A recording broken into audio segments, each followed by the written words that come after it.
Hello, আসসালামু আলাইকুম। কেমন আছেন সবাই? আশা করি সবাই ভালো আছেন। আলহামদুলিল্লাহ, আমরা অনেক ভালো আছি আপনাদের দোয়ায়। অনেকদিন পরে আবার একটি নতুন ব্লগে আপনাদের সবাইকে ওয়েলকাম। অনেকদিন গ্যাপ হয়ে গিয়েছে আমার ব্লগ রেডি করতে আসলে। এনিওয়ে, এখন থেকে ট্রাই করব রেগুলার ব্লগ আপলোড করার। আসলে সময়ের অভাবে ওইরকম হয়ে ওঠে না। তো যাই হোক, আজকে আমরা মা ছেলে চলে গিয়েছিলাম মতিউর বেজে। এমআই রুমে নিয়ে গিয়েছিলাম একজন ডেন্টিস্ট দেখানোর জন্য, কেননা ওর দাঁতের অবস্থা খুবই বাজে হয়ে গিয়েছে, সব দাঁত পোকা খেয়ে ফেলেছে। তো যার কারণে ভাবলাম যে ওর দাঁতটা একটু দেখিয়ে নিয়ে আসি কী অবস্থা। আমাদের এই ভিডিওটা আসলে আরও আগের ভিডিও, প্রায় 2 থেকে আড়াই মাস আগের। সাইলের বাবা তখন ঢাকা পোস্টিং হয়ে চলে এসেছে। তো সময়ের অভাবে আসলে আমি ভিডিওটা রেডি করতে পারি নাই, দ্যাটস ওয়াই এখন আমি ভিডিওটা রেডি করতেছি আর কি। আমরা মা ছেলে রিক্সায় বসে খুব এনজয় করতেছিলাম।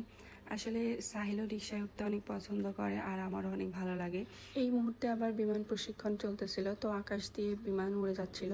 তো সাহিল সেটাই দেখতেছিল আর এনজয় করতেছিল। আর আমার ছেলে তো একজন পিওর বিমান লাভার, ওর বিমান দেখলে মাথায় কাজ করে না। আর এটা হচ্ছে যশোরের বাইপাস রোড। এই রোডটা চেনে না এমন কোনো পাবলিক নাই যশোরে। তো আসলে রোডটা দেখতে অনেক সুন্দর মাশাআল্লাহ, বিশেষ করে এই জায়গা থেকে অনেক বেশি সুন্দর জায়গাটা।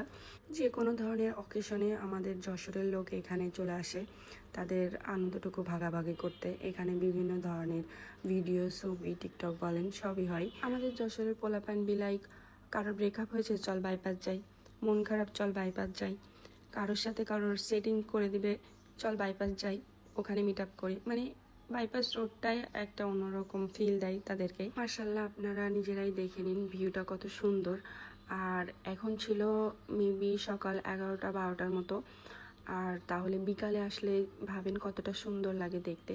আর এখানে বিকালে তো ঢোকাই যায় না, এত লোকজন থাকে। তো যাই হোক, আমরা মা ছেলে দেখতে দেখতে এয়ারপোর্টের সামনে চলে এসেছি।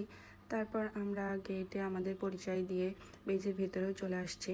দেন আমরা মেডিকেল স্কোয়াড্রনেও পৌঁছে গিয়েছি। যেহেতু সাহিলের বাবাও সাথে ছিল না, তো সাহিলের বাবা আমাদেরকে মোবাইল ফোনে গাইড করতেছিল। তো এখানে একজন পরিচিত ভাই ছিল, তো উনি আমাদেরকে পরে হেল্প করেছে। এখন আমরা আমাদের সিরিয়ালের জন্য ওয়েট করতেছি। যখন আমাদের সিরিয়াল আসবে তখন আমি আর সাহিল যাব।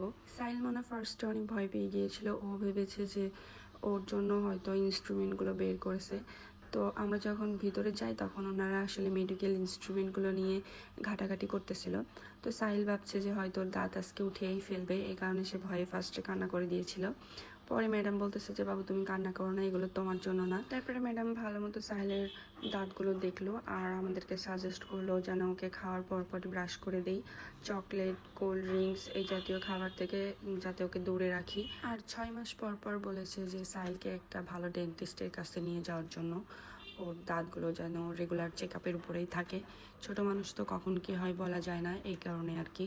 আর সাহিলের ফেভারিট কিছু টেডি সিবিট দিয়েছিল ম্যাডাম, তো সেগুলো সাহিল খুশি মনে নিয়ে আমরা বের হয়ে আসি ম্যাডামের কেবিন থেকে।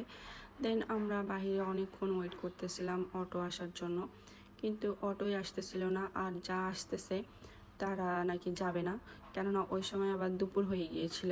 এখন কি আর করা, কিছু তো করার নাই, ওয়েট তো করতেই হবে। তো আমরা এই যে রাস্তার এক সাইডে অনেকক্ষণ ওয়েট করতেছিলাম।